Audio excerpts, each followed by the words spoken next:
Hello and welcome to this Dialogue Special Edition, BRICS with a Stronger Voice. Russia is to host the first ever summit of a Great BRICS in Kazan, the capital of the Russian Republic of Tatarstan. With 10 members, Great BRICS currently accounts for around 32% of global output of natural gas and 43% of crude oil, and has surpassed the G7 in terms of GDP, and more than 30 countries have expressed interest in joining the bloc. What will top the agenda at this year's summit? Why is the bloc becoming so popular? And with this growing popularity and influence, is the organization shaping up to be a serious contender to the Western-dominated international order? Join me for our discussion today from Beijing. I'm Xu Qinduo.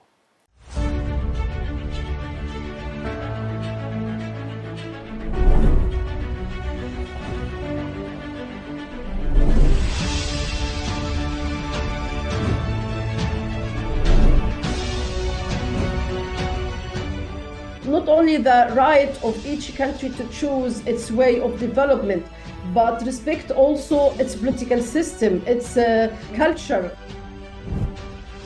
These new members can really amplify the voice of the global South. BRICS is not an anti-Western organization. It will put Western institutions into a proper perspective. China is absolutely leading the way in making possible for the rest of the world. The future is BRICS.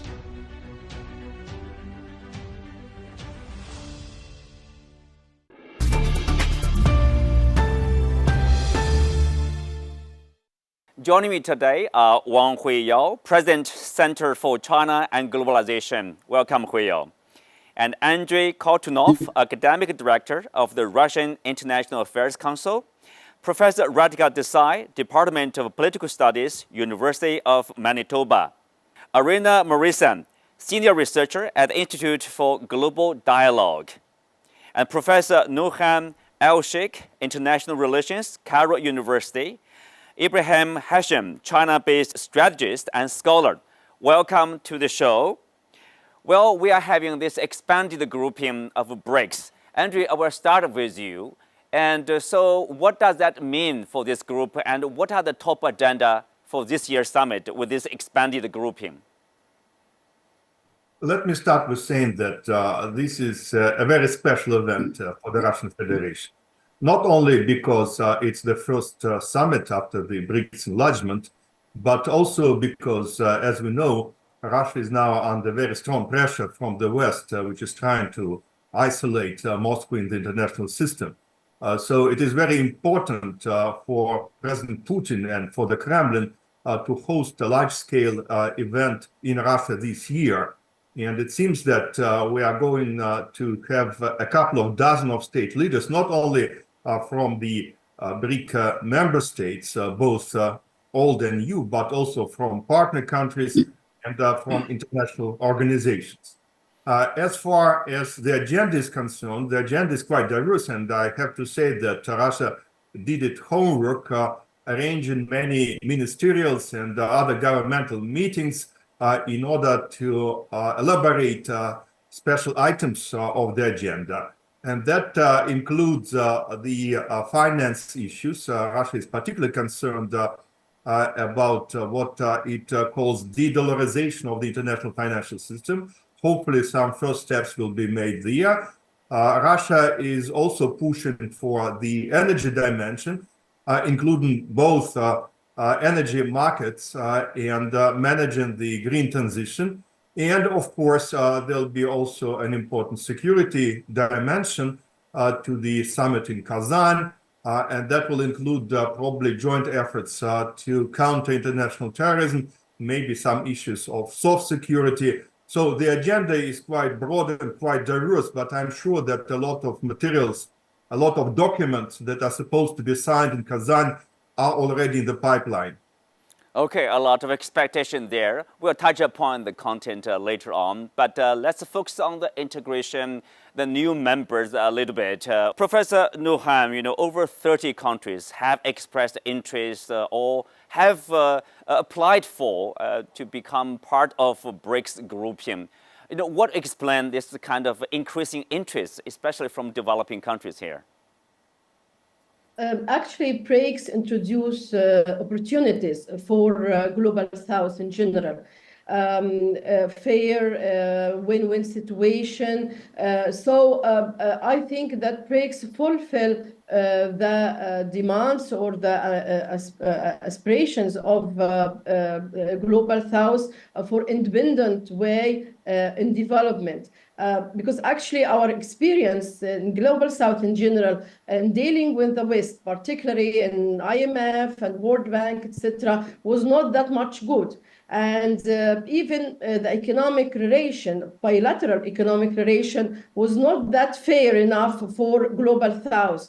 That's why BRICS now very attractive because it introduces opportunities. It deals with the Global South as equal and as much fair as they can. So I think it is very attractive. It's like, some kind of a revolution over the old system, old economic world system, which is dominated only by the United States. No one has enough opportunities, even the big economies. BRICS now have a good reputation and very attractive. It led a huge movement and very important movement toward a new world order, economic one, more fair, more balanced, and have a place and opportunities for all. Something to look forward to. Rina, from where you are, so you also see similar aspiration to see something new, probably reforms or adjustment of the international order to make it more equitable, fairer probably?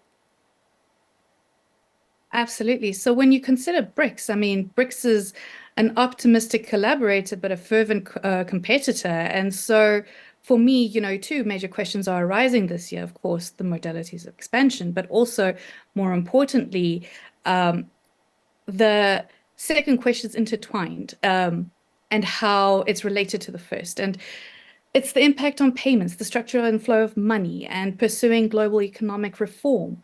These are incredibly important to the Global South. And yes, for many, the BRICS offers hope and change. A lot of BRICS watchers are asking if the BRICS are going to expand again to make more opportunities available. I suppose in this sense, it's important to consider practical considerations and how other avenues can be open for partnership, like joining the New Development Bank, if that's open. I think for that is possibly a fantastic litmus test for what BRICS expansion and practical expansion, what that could possibly look like. And where you have respective ministries of finance and the bank collaborating quite closely, and there's a need for significant improvement in procurement policies in order to engage in the country systems that the New Development Bank offers. So here you're starting to see a very nuanced way in which the BRICS wants to offer possibility, in which others want to hopefully engage the bank on hopefully loans that can be engaged in local currencies. I mean, that is a fantastic addition to what the BRICS can offer. But again, it's about membership. And if you're able to access that membership, it's important. Mm-hmm. It's important membership. Hui Yao, we also noticed, of course, this year, the BRICS group has said that they will stop for a while in accepting new members. So probably for better integration. So I guess there are, there's a process. It takes time to integrate new members in terms of, for example, probably principles or consensus. You have new members, you have different voices, and that's need to be dealt with, right? Well, absolutely. Personally, I still have some recommendation for the BRICS countries to have. First, I think that we should really probably institutionalize the BRICS, and of course we have a new development bank. Of course, China also initiated the AIB, Asian Infrastructure Investment Bank, but let's can make it a BRICS Infrastructure Development Bank. And also, should we have a secretary office of some kind? I mean, also let's implement more free trade agreement among the BRICS countries. There's a huge imbalance. I mean, the the countries, there's 40, 50 bilateral relations among the BRICS countries. There's only 20% probably has a FTA or 10, 20%, very small number. Let's really enlarge that. I mean, let's really, give the benefit to the BRICS countries. And then let's really have also all the, let's experiment payment system. We're not talking about de-dollarization, but let's really try to enlarge some other payment system, digital payment and all the other new experiment. So BRICS, these countries, platform can really be used as an incubating ground, a new platform experiment, but also for the development of the global South. So for the first time in the history of mankind, majority of the world population, global South, now have an organization of its own, have a platform of its own, have a say of its own, and that can make a decision on its own. And also, it would be a good example. I mean, we have a different system, governing system, as we previously panelists mentioned. But if we can all work together with different systems, that's also ushering a new area which can coexist peacefully, even though we have a different system. So BRICS has many, many new roles to play, new grounds to break, and new roles to set up. So we have a lot of things to accomplish, and we have a lot of things to do. Radhika, can the current system, current practice or mechanism inside BRICS cope with this expansion with this, more members, probably the future membership of more countries there? I think it can. I think that the various people have mentioned what I would call many of the push factors, that is to say all the reasons why the existing structures of the world system are not working, the inherited legacy institutions are not working. So that is pushing various countries towards the BRICS. But there is also the pull factor. And I think the pull factor is that the BRICS not only represents a positive example of a very different way of doing things, of mutuality, of cooperation, but there is also the enormous economic gravity exerted by China. So I think that, as most people here will know, China has become more and more the most important economic partner for the majority of the countries in the world. So that's going to attract BRICS. And I would say that precisely because the attraction of the BRICS is based on both a pull factor and a push factor. Inevitably, this stance of balancing or multi-alignment, etc., will probably be redefined into a closer alignment with China and Russia and so on, because the reason it's happening is that the West has so little to offer. What the West is offering now is only greater subordination, greater punishment, greater exploitation. And I think that the BRICS countries are trying to evolve new forms of economic governance which distance themselves from those phenomena which are becoming more and more accentuated. So I would say that, to answer directly your question, I think that in the long run, the further integration of more and more countries is practically assured. Picking up on that, let's take a look at the role, to be played or being played by the BRICS group. Andrei, go back to you.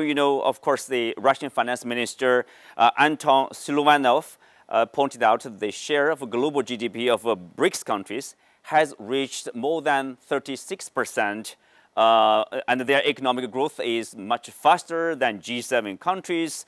But then here's the question, in what way, how can they play a role that is proportionate to their economic weight in today's economic system? The first BRICS summit took place back in 2009. And at that point, it was probably not much more than a club of non-Western countries. But over time, it emerged into something very different from a club. It is trying to operationalize its activities. It has associated or affiliated bodies like the New Development Bank.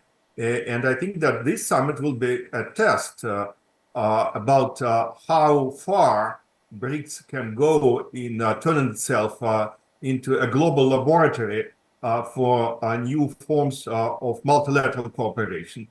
Indeed, there is a lot of talk of multilateralism these days, but if you look at most of Western multilateral institutions, you can probably call them quasi-multilateral because there is a very clear hegemonic power behind most of them.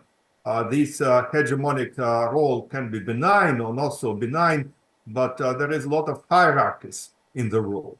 I think the BRICS group is different in the sense that there is no clear hegemon within the group, and though China is by far the most powerful economic player on the bloc, but nevertheless, all BRIC countries are equal, and we see it in how they vote within BRICS-related institutions. And I think that if this summit is a success, then it will be a major turning point, and it will lead in the direction that you noted. BRICS will represent the nations and the regions of the world which are currently not properly represented. It doesn't mean that it will become anti-Western, but it will deprive the West of the monopoly on certain issues that the West is trying to keep as a kind of its own legacy and its own contribution to the emerging global order. I think the BRIC might show an alternative which does not necessarily exclude Western institutions, but it will put Western institutions into a proper perspective, so to say. Radhika, if you look at this BRICS grouping, of course, they have established this new development bank in terms of the financial services. Of course, also they have this, what do you call, like CRA, contingent reserve arrangement, among the members, so to deal with the crisis, financial crisis, with the knowledge that this is a young grouping, young organization. So what's the potential? What can we do more to make it, to play a big role in terms of, say, the bank and also this reserve arrangement? Well, yeah, I mean, as Professor Kortunov underlined, Russia is approaching this Kazan summit with a very deep sense of its historic importance. And it is also, and one of the reasons for that, I mean, there are many, but one of them is that Russia sees this very much as an opportunity to advance the de-dollarization agenda. Now, I've looked at a new report that has recently been published about the reform and the improvement, I believe that's the title, improvement of the international monetary and financial system that the Russian government has recently put out.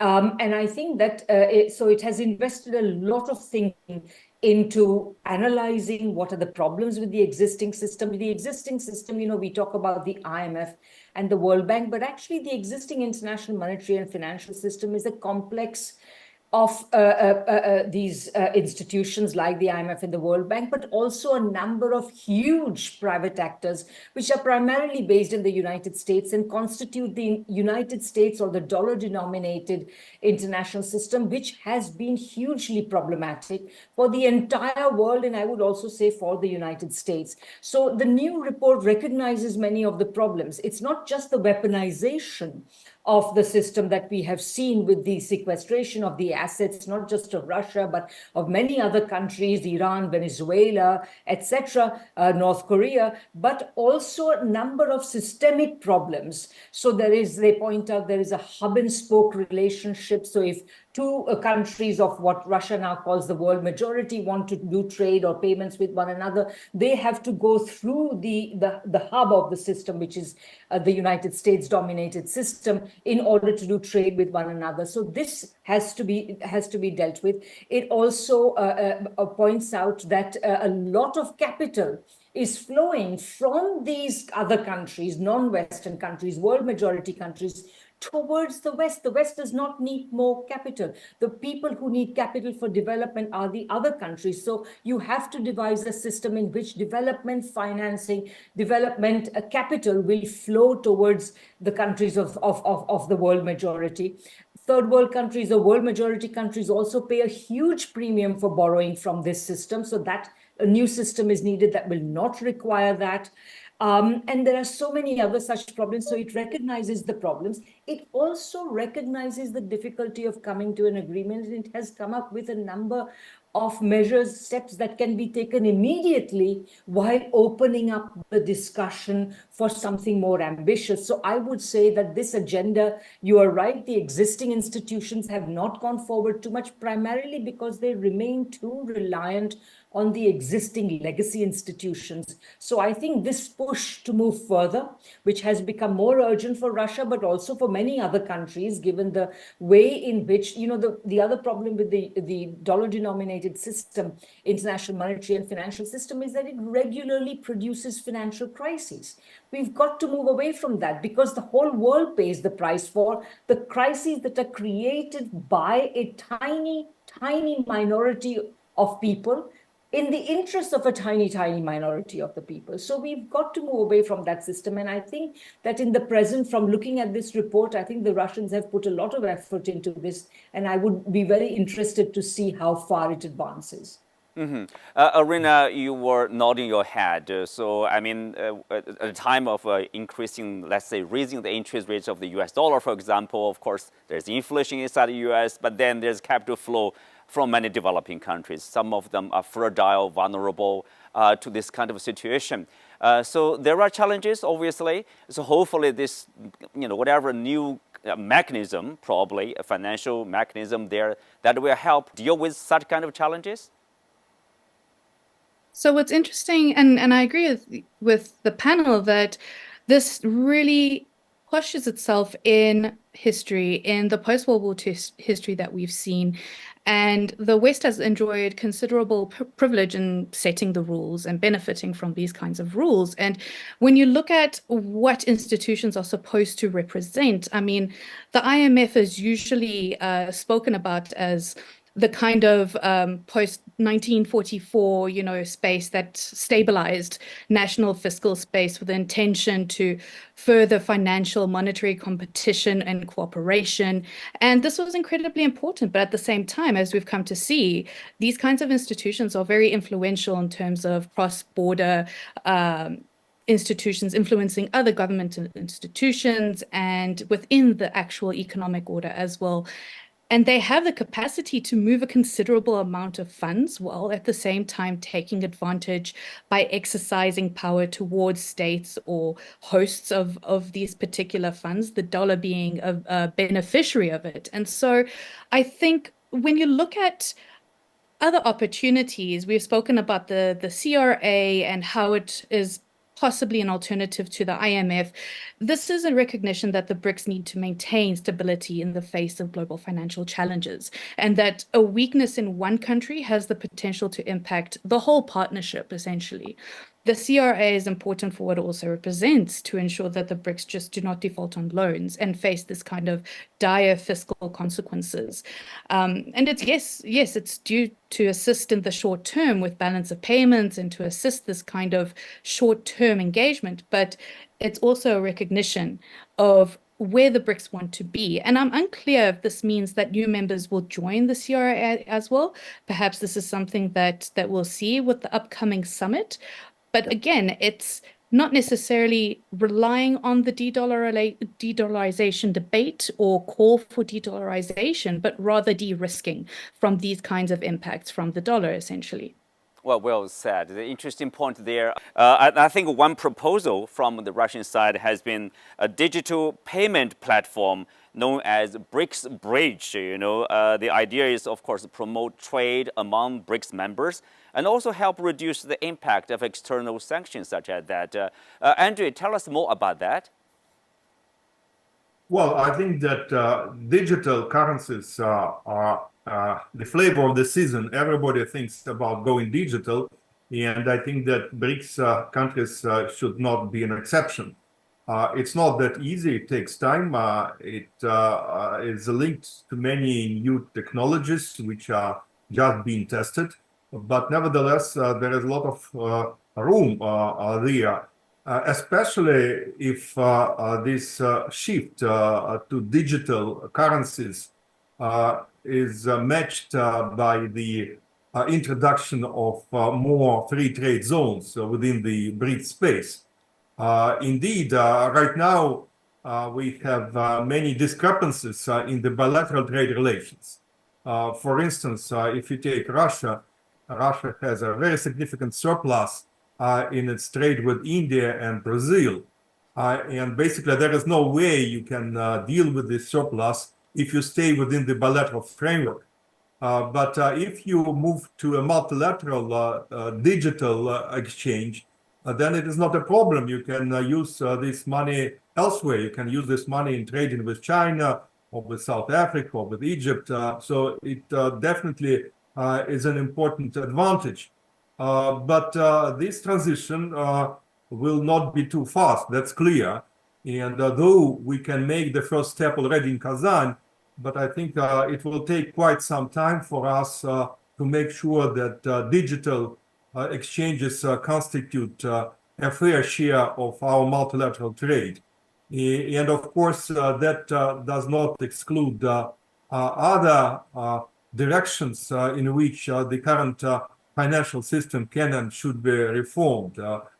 They talk about crypto, they talk about currency baskets, they talk about many ways how they can make the financial system more equitable and more just, more fair to all engaged. But digital currencies is definitely one of the ways that should be explored in more detail.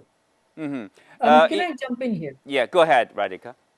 Yeah, no, I just wanted to further expand on that a little bit, because at the moment it is the ruble or the rupee or the yuan or the dollar or whatever that takes a digital form in the form of bank cards and so on. So the question is, how does international payments work? Now, very often when people are asked this question, people assume that if we are going to de-dollarize, then the currency of some other country needs to be the world's currency. And this is where I think what's really great about the report that the Russians have put out is they're steering clear of this idea. They are not saying that the currency of any other country should become the dominant currency. Instead, they are talking about how to enable the currencies of all countries to participate in this larger, and again, the clearing cannot be bilateral, so this larger multilateral clearing system. One thing you have to realize, if any currency tries to play the role of the dollar, it will be just as in the same manner, that is to say, the internationalization of one country's currency to be the whole world's currency, it will have the same effects. It will create the same kind of destructive financial system, which will be destructive for the whole world and for the country concerned. And again, I see elements of that in the Russian report, but I think that's very important to emphasize that if we want a more equitable, a fairer, a less exploitative, a less predatory international monetary and financial system, we cannot replicate what the dollar is doing. Ibrahim, do you agree we cannot basically afford to have another so-called common currency to replace the US dollar? But probably the digital payment platform is the way to go. I have allergy towards the term common currency, BRICS common currency. I'm not comfortable with the term de-dollarization, as if we are really actively de-dollarizing the financial system. This is not really what is happening now. Actually, the dominance of the dollar has been eroding for a while now. If you look at the foreign exchange reserves over the last 20 years, let's take the period from 2000 to 2021, the role of the dollar in foreign exchange reserves has gone down around 12 percentage points, from around 71 down to around 59%. And as a result of the dramatic action taken by the US government against Russia, weaponizing the dollar against Russia, and then politicizing the international financial system, we have seen a higher erosion rate in the US dollar dominance in the foreign exchange reserves, from 59 to now around 54. So that's basically 3 times the decline rate that of the initial period from 2000 to 2021. And why it's actually, why, for example, countries are not really attracted to the treasury bonds of the US government. The major reason is the underlying health of the US economy and the financial situation of the US government. If you look at the US government spending, the US government, the national debt of the US is already $35 trillion. That's a debt to GDP ratio of 125%. And then why is US accumulating all this debt? It's because of the twin deficits, the fiscal deficit and the current account deficit. So the investors, including the central bankers that have, for example, surplus in their budget, fiscal surpluses, they know the situation. They know that if, so the exorbitant privilege of the US government is rapidly fading away, not because, some countries are deciding to only just, de-dollarize their trade and their payments. It's because the underlying financial health of the US government, of the US economy is actually eroding. So that's one point. Right. The other point is, I like the word de-risking. Just one last point. De-risking is a lot better than de-dollarizing. Why we are now really focusing on the systems, the intra-BRICS system, the payment system, this is more practical than really going and working on common currency. This is why, if you look at the BRICS official documents over the last, let's say, 3, 4, or 5 summits, you're not going to have that term, common currency. Why? Because we know it's not really practical. Even if we have it in our mind, it's a very, very, very, very long-term objective, but it's not going to happen over time. Well, that's an interesting point, of course, in terms of this, how to look at the issue. But let's also respond probably and take a look at this kind of exaggerated views, in particular from Western media, saying, for example, from, BRICS is going to replace, G7, challenging G7 or rewriting international order, to the views, and also equally extreme, that BRICS has already collapsed. So, Andre, I want to start with you. What's your take on the, why there is such exaggerated and, unrealistic point of view? Well, I think that there are still a lot of prejudices and misperceptions about BRICS. I don't think that BRICS is going to replace G7, and in a way, G7 has certain institutional advantages over BRICS. It is an alliance of like-minded countries. The group is much more homogeneous than the BRICS group is. However, I think what BRICS can do and what BRICS should do is to deprive G7 of its current monopoly to generate ideas and proposals that can be elevated to the level of G20 or to the level of the United Nations Security Council, and then these proposals and ideas can be accepted as universal norms. I think that BRICS can and should be one of the major sources of these new initiatives and new rules of the game. Not the only one. There are many other institutions that can also make their contribution to building this new world order, including, for instance, the Shanghai Cooperation Organization or ASEAN or the European Union. But BRICS should be one of the bricks in this new building of the world order. And definitely it will never become an alliance or an integration project, because the countries within BRICS are very diverse and their priorities are different.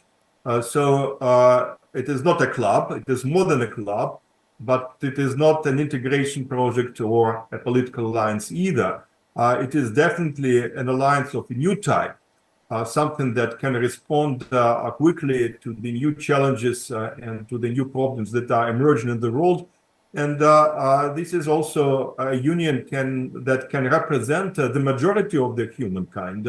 Not all of the majority. The West will still be there. The West will still play an important role in the international developments, but BRICS hopefully will play a more central role in future than it does right now. Mm-hmm.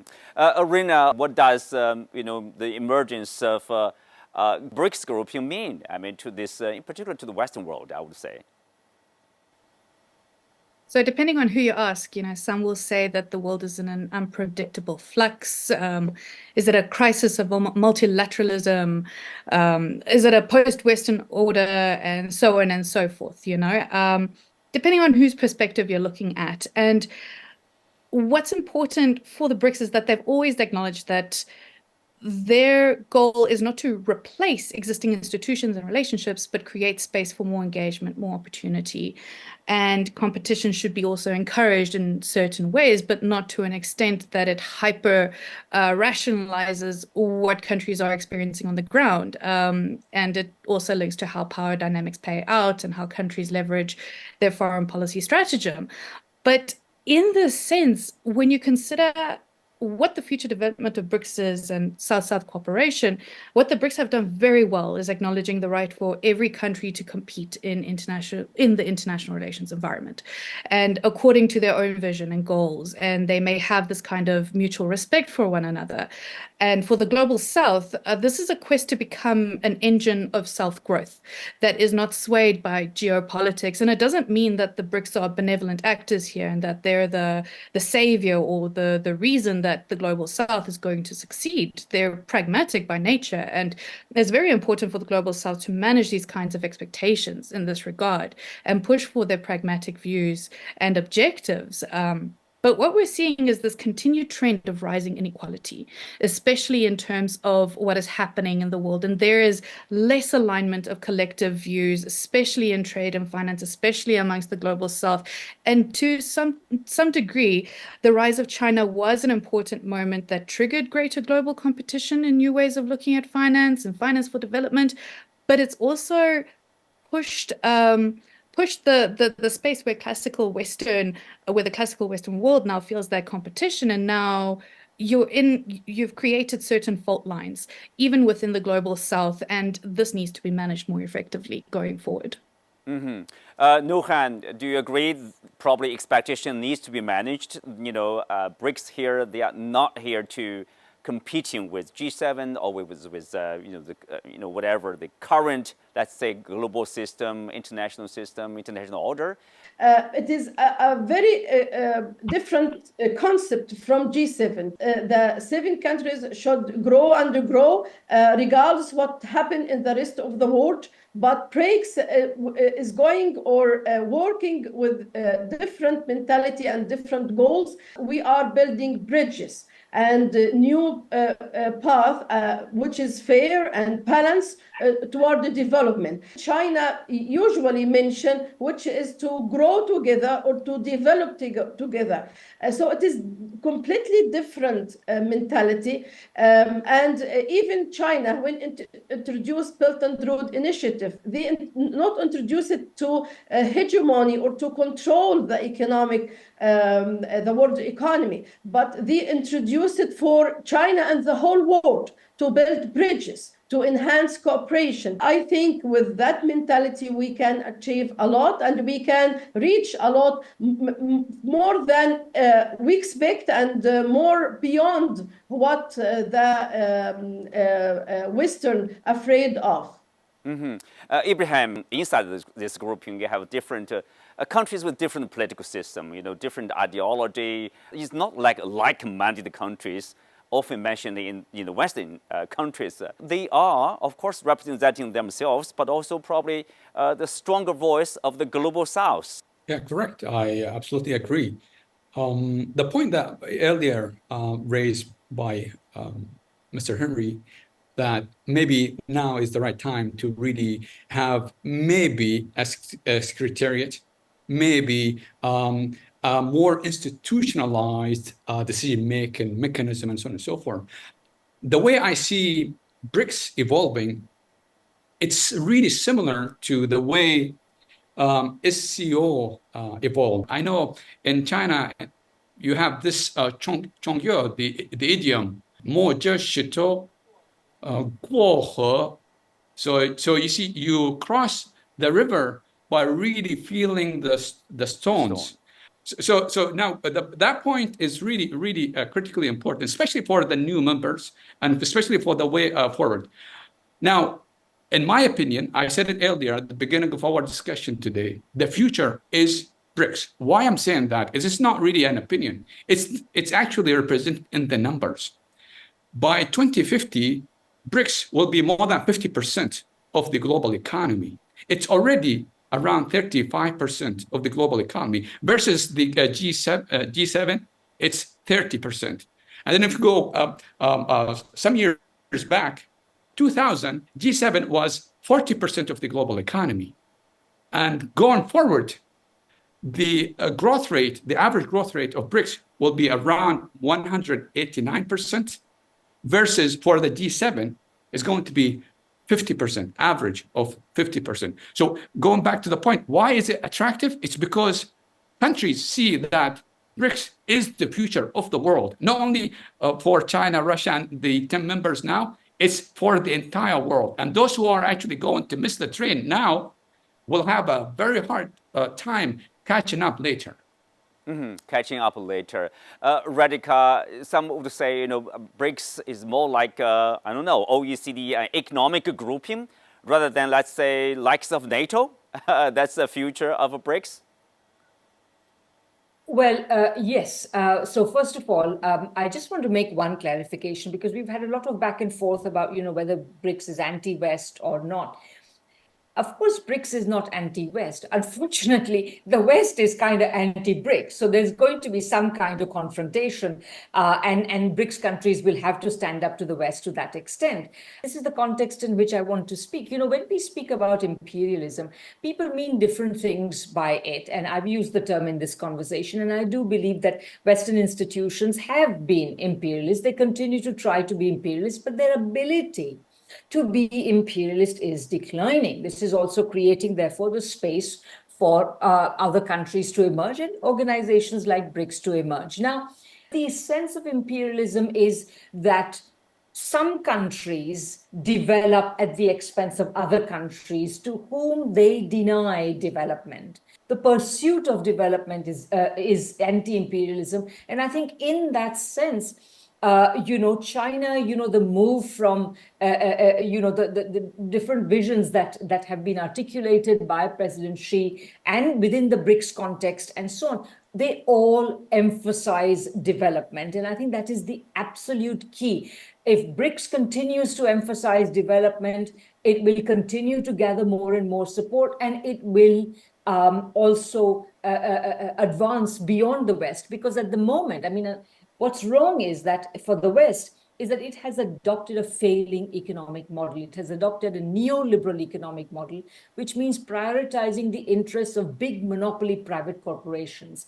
Whereas in China, while there are big corporations, while they are privately owned, the overall development of the country is governed by the social priorities as set by the party and the government. And I think that what has brought China as far ahead as it has come. And I think emphasizing that, enabling that, creating a structure of international economic governance that allows every country to pursue its own form of development with its own priorities, social and otherwise. I think that is the key, and that is what BRICS promises.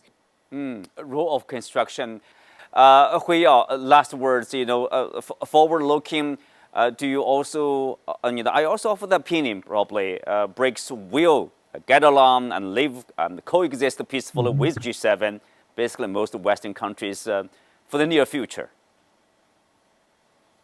Well, absolutely. I think that BRICS will certainly get along with G7, with all the countries. BRICS is an open platform. If G7 someday wants to join BRICS, we welcome that. I think the key is that BRICS represents a new trend, new model, and a new platform for economic development, period. That's really the key. We have been largely sustained the world in peace and prosperity for the last 80 years. It's because we had economic growth, prosperity, and the development. China has, transformed greatly from the 1979 to now, 200 or 300 times a turnover of the GDP, actually, on the development. So that really, that golden rule has been forgotten. I think, now we are more obsessed with the geopolitical rivalry, all those ideological conflicts and religion, all those civilization clashes, whatever, which is really not really the purpose. Let's really come to the prosperity and development. And I think BRICS offer a new platform, offer a new hope, and offer a new mechanism. So that's why so many countries wanted to try this, because it's new. So I hope that we can really stick to this development and fundamentally prosperity. That is the biggest risk if we do not develop. We're going to have a big risk for everybody. So talking about the risk, let's really talk about how we can further develop and how to unite together and strengthen the multilateral system by the BRICS countries, with G7, with United Nations, with everybody. So I think BRICS is not inclusive. Someday BRICS can be a new development form. So it's all depend on us how we can develop, make it successful, and make it work. Yeah, openness, inclusivity, and of course prosperity, de-risking from losing the momentum of development. With that, we come to the end of today's discussion. Many thanks to our guests. You can also find us on the CGTN app on YouTube. I'm Xu Qinduo. Thanks for being with us. See you next time.